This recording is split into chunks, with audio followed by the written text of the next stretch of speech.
Well, nasa series po tayo ng mga topic wherein worship po, yung work natin can be a form of worship. Hindi po siya segregated na magsisimba ako linggo, Monday to Friday, secular yan. Hindi po, every day is a sacred day. So ngayon po pag-uusapan natin maganda, humility.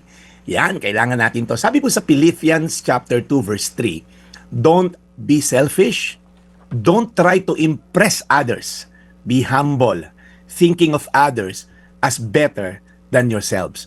Alam niyo po itong kautusan na to, medyo counterintuitive. Ibig sabihin, parang kontra to sa ating mga human nature o paniniwala. Kasi nga, in the world of social media, konting kibot, nakapost agad tayo. I'm not saying lahat gusto magpa-impress. Pero kailangan mo ba talaga i-post lahat ng kinakain mo? Di ba? Kailangan mo ba talaga i-post lahat ng bagong gamit mo? Gamit mo, #bless. Kailangan ba lagi magpasikat sa opisina mo? Okay? Because humility doesn't mean thinking less of yourself. It means thinking of yourself less. Boss, mo yung pag-iisip sobra sa sarili mo. Sa workplace po, ganito madalas make sure you stand out.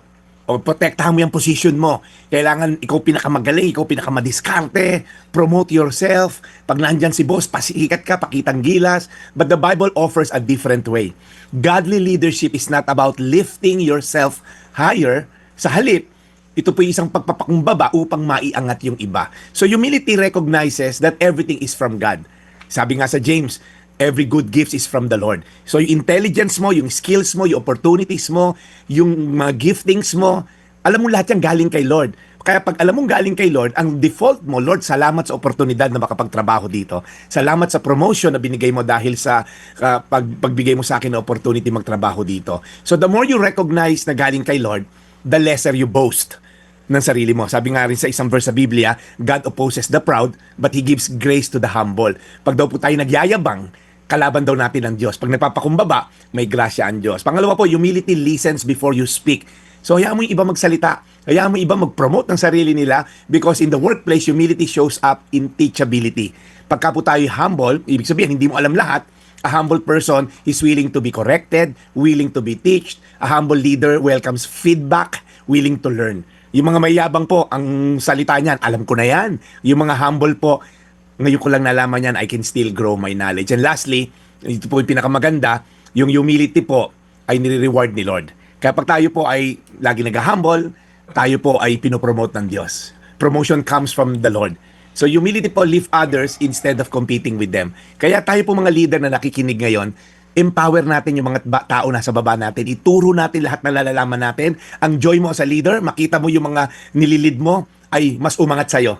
Ibig sabihin, magaling kang leader pag ganun. Pag sinusuppress mo sila, hindi mo tinuturo lahat, may problema tayo nun. Insecure kang leader. Kaya galing, ano? Magtanong po tayo, do I celebrate other success? Or nakikipag-compete ako sa kanila?